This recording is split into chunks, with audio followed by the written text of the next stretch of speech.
नमस्कार, मैं हूं प्रभाकर मणि तिवारी। आप देख रहे हैं मेरा ये खास कार्यक्रम पॉलिटिक्स विद प्रभाकर। आप जानते हैं पश्चिम बंगाल के बीरभूम जिले में भारी हिंसा हुई है। टीएमसी के एक पंचायत उप प्रधान की हत्या के बाद उनके समर्थकों ने कई घरों में आग लगा दी, जिससे कम से कम 8 लोग जिंदा ही जलकर मर गए। इनमें ज़्यादातर महिलाएं और बच्चे ही हैं। आपको बता दूं कि मैं कल मौके पर जा रहा हूं। कल मुख्यमंत्री ममता बनर्जी भी मौके पर जा रही हैं और आज मैं दिखा रहा हूं वहां के एक्सक्लूसिव वीडियोज उस गांव के जो बोगटुई गांव है रामपुर हाट के करीब, और कुछ प्रत्यक्षदर्शियों के बयान भी है। हालांकि बांग्ला में है लेकिन आप समझ जाएंगे। उसमें वो कह रहे हैं कि कैसे कुछ युवक आए और उन्होंने बम फेंका और 3 राउंड फायरिंग भी की। इसके अलावा पुलिस वालों के बयान हैं। जो घरों में आग लगी थी उसको बुझाते हुए फायर ब्रिगेड कर्मचारी भी नज़र आएंगे। वो वीडियोस देखें, उसके बाद बताता हूँ इस घटना के पीछे की कहानी।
দিচ্ছে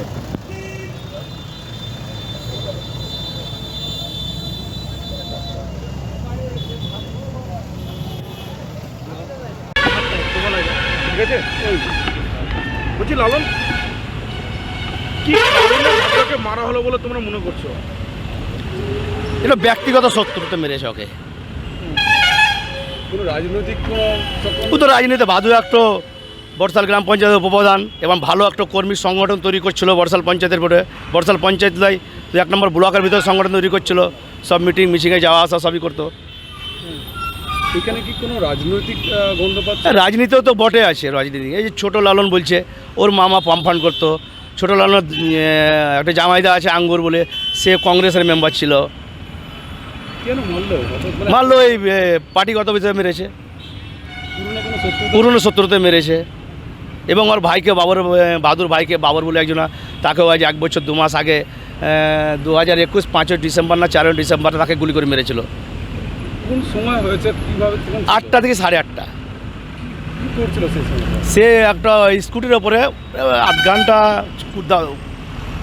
20 থেকে 30 মিনিট মধ্যে এক টানে ফোনে কথা বলছিল। তার থেকে আমি 10 থেকে 12 হাত দূরে ছিলাম। আমরা নিজের সেই ধ্যান দিয়ে আমরা মোবাইল ঘাটছি। হ্যাঁ, 4-5 জনা মিলে, আরও সব মোড়ে 40-50টা লোক আছে, মোড় ভরা মোড়। ওরা ফাটাম করে ওরা ঢুকেছে, তা বুঝতে পারি। যখন বম মারে তখন বুঝতে পারছি। লালন কারা কতজন ছিল? 10-12 জন বটে। কারা মেরেছে বলে কি নাম তাদের? তাদের নাম পলাশ, সোনা, মাসাদ, সঞ্জু, সফি, নিউটন, ছোট লালন, সেরা। কিসে ছিল এরা সব বাইক। একজনের বাড়ি, সেরার বাড়ি হচ্ছে চামড়া গোদাম, নিউটনের বাড়ি হচ্ছে চন্দনগোটা, বাদ বাকি সব কটা বকটুয়ে। বলছি 5-7 দিন বা 10 দিনের মধ্যে কোনো কি এলাকায় কিছু অশান্তি হয়েছিল পার্সোনালি? না, কোনো অশান্তি। পরশু রাত্রে ঠেট দিয়েছিল। হ্যাঁ, সে রেকর্ডিং আছে আমাদের কাছে। কাকে কে ঠেট দিয়েছিল? পলাশ ঠেট দিচ্ছে, মানে পলাশ থেকে ওরা সবাই একজনে এক গ্যাংয়ে বসছিল। ওরা রাত্রে 10:30 নাগাদ ওরা ঠেট দেয়। ঠেট দিচ্ছে আমাকে আর একে ভাদুকে। কি বলছিল ওরা? বলছে বকটিমু ঢুকেছে, হ্যাঁ তোদেরকে মারিনি, এবার দুসরা দিন ঢুকবো, হ্যাঁ সেদিন তোদেরকে মেরে দেবো। ওটা কে বলেছিল? সেটা পলাশ বলছে এবং পলাশের সঙ্গীরা সবাই বলছে একশো। পলাশ কে? পলাশ বলতে ওর বাড়ি আমাদের বকটুইয়াই বাড়ি, পূর্বপাড়া না? পূর্বপাড়া। কোনো দল করে না, ওরা সেই ইয়ে করে, সিপিএম কংগ্রেস করে ওরা।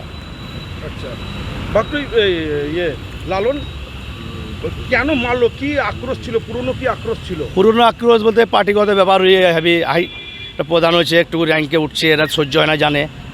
হ্যাঁ, এদের ইংলিশ পার্টি না এলাকা দখল করে। পরশুদিন পলাশ শেখের বাড়ি কোথায়? কি বলেছিল? ফোনে অডিও আছে আমার না, কাছে। আপনি বলুন একবার কি বলেছিল। আমি এর আগে দুটো মার্ডার করেছি, ঠিক আছে। কাকে মার্ডার করেছে বললো? বাপ্পিকে করেছে আর রাজেশকে করেছে, ঠিক আছে। এর আগে দুটো মার্ডার করেছি। বাপ্পির মার্ডার কেসে কিছু নেই, রাজেশের কী হবে সেটা আমি জানি না। কিন্তু আমি পাঠান, আমি যদি খেতে আগেকার অকাতে যদি চলে আসি, ভাই আপনারা কি শুনছেন? আগেকার অকাতে যদি চলে আসি, হ্যাঁ, তাহলে আমাকে মার্ডার করতে বেশিক্ষণ টাইম লাগবে না। আমার তোমাকে বলছে না না, এবং সিনিয়র দিকে এরকম ধরনের কথা বলেছিল যে জুনিয়রকে মেরে আমার কোনো লাভ নেই, হ্যাঁ মারলে আমি সিনিয়রকেই মারব। আচ্ছা, কেন কি কারণে মারলো ভাদুদাকে বলে মনে হচ্ছে আপনাকে? একটা মানে মানুষের উন্নতি দেখে মানে জালেস হয় আর কি। ভাদুমা একটা উন্নতির পথে চলছিল, হ্যাঁ, ওরা আমাদের সঙ্গে ছিল। হ্যাঁ, বাবর মামাকে ওরা মার্ডার করে কিছুদিন আগে, বছরখানিক আগে। এবার মনে করছিল যে ভাদুকে যা বলবো তাই শুনবে, কিন্তু তার আগে কথাটা ডিক হয়ে যায় যে হ্যাঁ বাবরকে ওরাই মার্ডার করেছিল। তার জন্য অডিওতে কে হুমকি দিচ্ছে? অডিওতে পলাশ তো বাবর আলী মার্ডার কেসেও আছে। হুমকিটা কি বলে দিচ্ছে? হুমকিটা মার্ডার করে দেবো, অমন করে দেবো, তমন করে দেবো। কারণ ওরাই জানে কিছু কারণ। বাপিয়া রাজেশের বাড়ি তো বকটুই। না, বাপির বামনিগ্রাম বাড়ি, রাজেশের বকরি বাড়ি। আপনাকেও হুমকি দিয়েছিল? আমাকেও কালকে ছিলেন আপনি ভাদুর সঙ্গে? আমি এখানে দাঁড়িয়ে, কালকে কি দেখলেন, কি হয়েছিল ঘটনাটা? আমি এখানে দাঁড়িয়েছিলাম, ঠিক আছে। বাইকটা এদিক থেকে আসে, ওইখানে বাইকটা ফেলে দেয়, হ্যাঁ। সপি বলে একটা ছেলেকে বমটা মারে, ভাদু আমার সঙ্গে সঙ্গে পড়ে যায়। তার সঙ্গে সঙ্গে নিউটন বম মারে। পলাশ আমাদেরকে থ্রো করে গুলি করে, আমরা এদিকে ছুটে যাই, এইখানে একটা বম মারে, ঠিক আছে। 3 পিস ওরা বম মেরেছিল আর 3 রাউন্ড গুলি ফায়ার করেছিল। আচ্ছা, ওরা কজন ছিল? ওরা ছিল 4 জন, মানে স্কোয়াডে 4 জন ছিল। সাইডে কতজন ছিল সেটা জানি না। কিসে এসেছিল ওরা? বাইকে, কটা মোটরসাইকেল ছিল? বাইক দুটো ছিল। দুটো বাইকে ফেলে চলে গেছিল? না, ফেলে একটা বাইক ফেলেনি, ওরা নিয়ে চলে গেছিল? নিয়ে চলে গেছে। ছিল না, পলাশ কালো জামা পরেছিল, প্যান্ট পরেছিল, মাথায় ক্যাপ ছিল, নিউটন চেক জামা পরেছিল, মাথায় হেলমেট ছিল, ঠিক আছে। সফি শেখ প্লেন ছিল, আর আরেকজন ছিল সঞ্জু। হ্যাঁ, সঞ্জু কালিকগালা করে। এর কত বাড়ি কোথায় এদের? এদের সব বাড়ি বকটুই। আর না, আগে বাড়ি ছিল মারগ্রাম, কিছুদিন থেকে এসে বাস করছিল বকটুইয়ে, এই বকটুই থেকে আবার মারগ্রাম।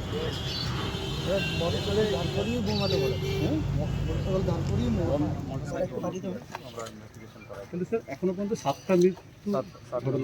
স্যার গত রাত্রে যে ইনজোর হয়েছিল অগ্নিদগ্ধ, তার কি অবস্থা স্যার? ওরা ঠিক আছে, ও ঠিক আছে স্যার। আর বলছি স্যার যে কি কারণে স্যার, মানে কারা লাগালো এই আগুন বলে মনে করা হচ্ছে এখন পর্যন্ত? প্রিলিমিনারি স্টেজ আছে, আমরা বলতে পারবো না। ইনভেস্টিগেশন করার পরে নিশ্চয়ই জানবো কি আগুন লাগানোর কি রিজন আছে, whether it has been done by cylinder burst হয়েছে, কিছু শর্ট সার্কিট কি হয়েছে আমরা ফাইনালি দেখে ফরেন্সিক টিমকে ডাকা হয়েছে, ওরা এসে কতগুলো বডি পাওয়া গেছে?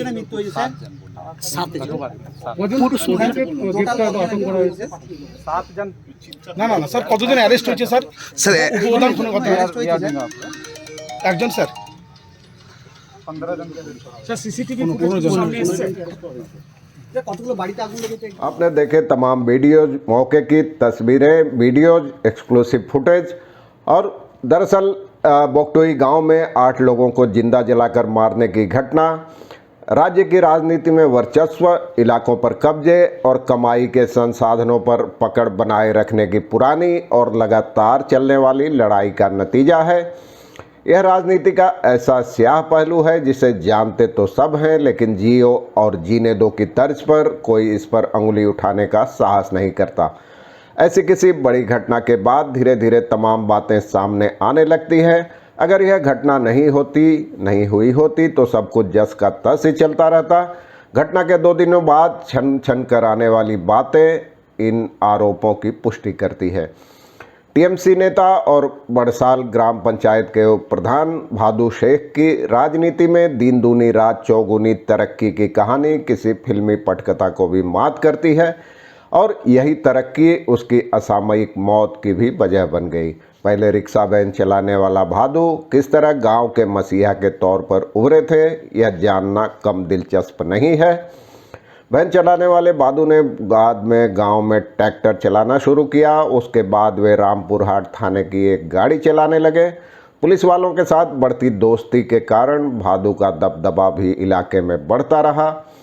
इसी दबदबे को बरकरार रखने के लिए उसने आगे चलकर तृणमूल कांग्रेस का दामन थाम लिया। गांव वाले बताते हैं कि स्थानीय पंचायत का उप प्रधान बनने के बाद भादू ने एक के बाद एक कई कारोबार शुरू किए। इसमें मुर्गी पालन से लेकर बसों और गाड़ियों और हार्डवेयर का कारोबार शामिल था। बाद में उनका नाम कई अनैतिक धंधों में भी सामने आया, लेकिन टीएमसी में होने और पुलिस की दोस्ती के कारण तमाम मामले दब गए। भादू के घर से कुछ दूर रहने वाले सुलेमान शेख, हालांकि मैंने नाम बदल दिया है, इलाके में आतंक है, गांव में आतंक है, वो बताते हैं कि भादू बालू और पत्थर का कारोबार करने के साथ ट्रकों से वसूली भी करते थे और 2 सड़कों पर टोल टैक्स वसूलते थे। उस धंधे में सोना, फटिक, बनीरूल और पलाश जैसे युवक उनके साथी थे।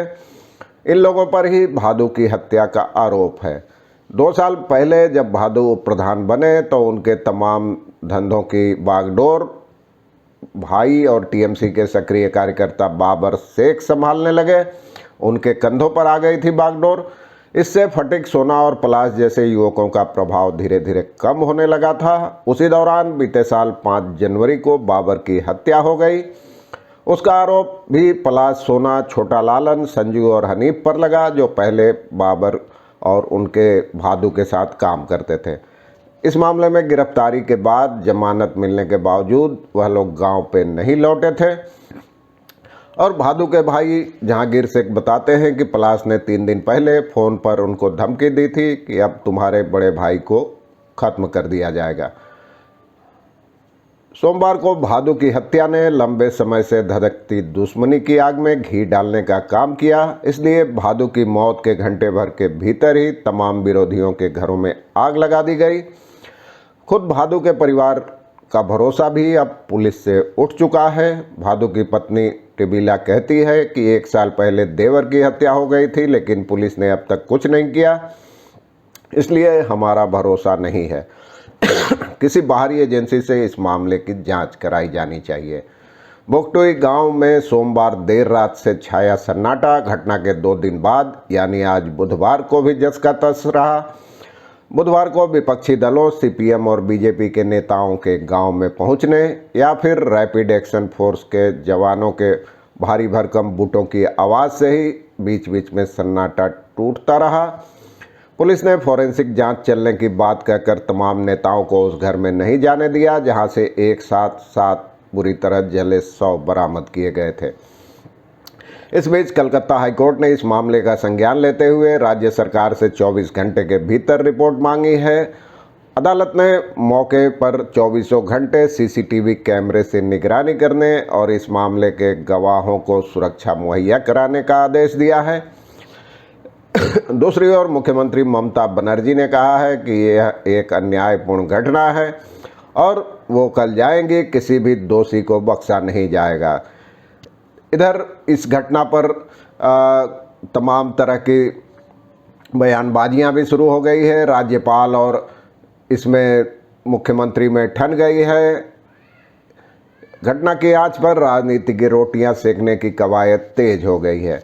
केंद्र सरकार ने भी एक प्रतिनिधिमंडल मौके पर भेजने का फैसला किया है, तो बीजेपी के केंद्रीय नेता और एक 5 सदस्यीय टीम भी मौके पर जाएगी। राज्यपाल जगदीप धनखड़, बीजेपी और सीपीएम नेताओं ने आरोप लगाया है कि सरकार एसआईटी के जरिए मामले की लीपापोती करने का प्रयास कर रही है। बुधवार को पहुंचे बीजेपी नेताओं का कहना था कि एसआईटी इस घटना के सबूतों को मिटाने का प्रयास कर रही है। दूसरी ओर ममता बनर्जी और उनकी पार्टी के नेता इसे बंगाल और टीएमसी सरकार की छवि धूमिल करने की बड़ी साजिश बता रहे हैं। ममता ने कहा, किसी को बख्शा नहीं जाएगा। मैं आज ही जाने वाली थी, लेकिन विपक्ष के नेताओं को जाना था, इसलिए उन्होंने अपना दौरा एक दिन के लिए टाल दिया। आज के लिए बस इतना ही। धन्यवाद, नमस्कार।